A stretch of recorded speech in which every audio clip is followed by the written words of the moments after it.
नमस्कार जय जगन्नाथ समस्त को शुभ संध्या। आज आम वैदिक प्रकरणर ग्रामर विषय आलोचना करवा। यहीटा बहुत रिक्वेस्टेड वीडियो थिला, बहुत पिला मते कमेंट करथिले। तो चलंतु स्टार्ट करवा वैदिक प्रकरण।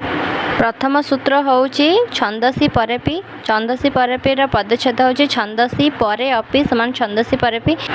वृत्ति होउची छंदसी उपसर्गाः गतयः अपि धातोः प्राक् परे अपि विधीयते।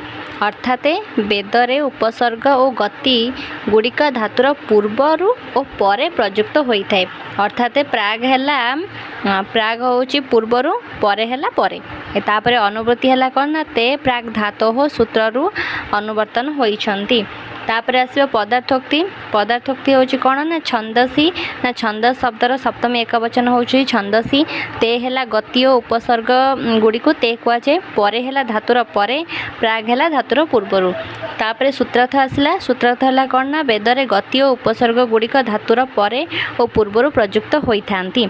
यथा उदाहरण परेर गोटे उदाहरण देइछि, तापरे पूर्वर गोटे उदाहरण देइछि। परेर उदाहरण रे कुआ जाइछि ना एठारे आयतम क्रियापद परे उपसर्गर व्यवहार होइछि। तापरे पूर्वर कुआ जाइछि कोन ना एठारे भाबी जो लेखा होइछि तार उदाहरण भाबी क्रियापदर पूर्वर उपसर्गटा व्यवहार करा जाइछि। तो एटा हमर सरला प्रथम सूत्र। सेकंड सूत्र देखाबो नेक्स्ट वीडियो रे। रहूछि जय जगन्नाथ।